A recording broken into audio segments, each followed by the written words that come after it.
കൂട്ടുകാരെ, ഇന്ന് എൻ്റെ വിളവെടുക്കുന്നത് കത്തിരിക്കായാണ്. കത്തിരിക്കായും വഴുതനങ്ങയാണ്. ഇത് ഞാൻ കൃഷിഭവനിൽ നിന്ന് കിട്ടിയ തൈ വാങ്ങിയാണ് നട്ടത്. 10 മൂട് കിട്ടി എനിക്ക്. ഇഷ്ടം പോലെ കായാണ് അതിലുള്ളത്. അതിൽ വെയിറ്റ് കൊണ്ട് തറയിൽ തന്നെ കിടപ്പുണ്ട്. ഇഷ്ടം പോലെ കായ്ക്കും. ഞാൻ ചെയ്തതെന്ന് പറഞ്ഞാൽ കൊണ്ടുവന്നിട്ട് അടിവെള്ളം, ചാണകപ്പൊടിയും കോഴിവെള്ളവും എല്ലുപൊടിയും ഇട്ട് നട്ട്, എന്നിട്ട് അതിൽ ഞാൻ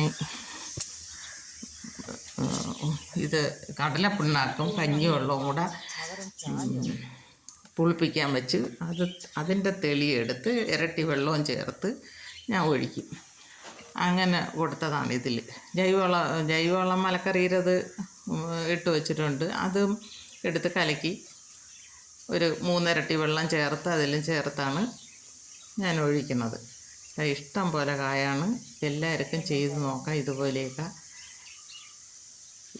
എൻ്റെ ഈ വീഡിയോ ഇഷ്ടമായെങ്കിൽ ലൈക്ക് ചെയ്യുക, ഷെയർ ചെയ്യുക, സബ്സ്ക്രൈബ് ചെയ്യുക. ഇതുപോലെ കിട്ടണ കൃഷിഭവനിൽ നിന്ന് കിട്ടിയ തൈയാണ്. ഇതുപോലെയൊക്കെ എല്ലാവരും നട്ട് നോക്കണം.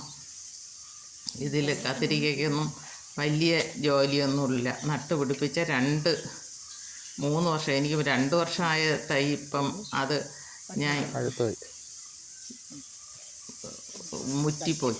അപ്പോൾ അതിൻ്റെ കമ്പൊടിച്ച് നട്ടതും പൊടിച്ചിട്ടുണ്ട്. അത് ഞാൻ അടുത്തൊരു വീഡിയോ കാണിച്ചു തരാം. ഞാനത് നട്ട് പൊടിപ്പിച്ച് വെച്ചേക്കുന്നത്. അത് കണ്ടു നോക്കണം. ഞാൻ അത് ഉടനെ ഇടും. ഇത് ഇത്രയും കത്തിരിക്ക എനിക്ക് ഇതിൽ നിന്ന് കിട്ടി. കുറച്ച് വഴുതനങ്ങ ഞാൻ പറിച്ചതാണ്. അതിൻ്റെ വീഡിയോ ഞാൻ എടുത്തില്ല, പറിച്ചെടുത്തതാണ്. ഇതൊക്കെ ഇഷ്ടം പോലെ കായ്ക്കും. നട്ടാൽ മതി.